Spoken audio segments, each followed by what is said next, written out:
എന്താണ് ആയുസ്സിൽ ചെയ്തു എന്ന ചോദ്യത്തിന് മറുപടി ഒന്നും ചെയ്തില്ല എന്നാണ്. എന്താ ചെയ്തത്? ഒന്നും ചെയ്തില്ല. ഷെയ്ഖ് അബ്ദുൽ ഖാദിർ ജീലാനി മരിക്കുന്ന നേരത്ത് കരയുന്നത് ഒന്നും ചെയ്തില്ലല്ലോ, ഒന്നും ചെയ്തില്ലല്ലോ, ഒരു നന്മ ചെയ്തില്ലല്ലോ എന്നാണ്. അതാണ് അവ്വലു മൻ ജഹറ ബിൽ ഖുർആൻ, ലോകത്താദ്യമായി പരസ്യമായ ഖുർആൻ ഓതിയ ഇബ്നു മസ്ഊദ് റളിയല്ലാഹു അൻഹു മരിക്കുന്ന നേരത്ത് കരയുന്നതും പടച്ചോനെ മാ ഫഅൽതു ഷൈഅൻ, ഒരു നന്മ ചെയ്യാൻ കഴിഞ്ഞിട്ടില്ലല്ലോ, ഒരു നന്മയും ചെയ്യാൻ കഴിഞ്ഞിട്ടില്ലല്ലോ എന്നാണ്. സയ്യിദുനാ ഹസനുൽ ബസ്രി, സയ്യിദുത്താബിഈനായ ഹസനുൽ ബസ്രി എല്ലാ വൈകുന്നേരങ്ങളിലും കരഞ്ഞു എന്ന് അവരെക്കുറിച്ചുള്ള കിതാബുകളിലുള്ളത്. എല്ലാ വൈകുന്നേരങ്ങളിലും അവർ കരഞ്ഞത് ഒരു പകലും ഒരു രാത്രിയും കഴിഞ്ഞിട്ടും ഒരു നന്മ ചെയ്യാനാവില്ലല്ലോ, ആയില്ലല്ലോ. അല്ലാഹ് നീ ഞങ്ങളെ നന്നാക്കി തരണമേ റബ്ബേ.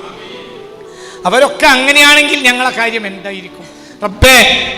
നിനക്ക് വേണ്ടി എന്തെങ്കിലും ചെയ്യാൻ ഞങ്ങൾക്കാവില്ല, നീ ഉദ്ദേശിച്ചതല്ലാതെ നീ ഞങ്ങൾക്ക് മാപ്പ് ചെയ്യണമേ റബ്ബേ.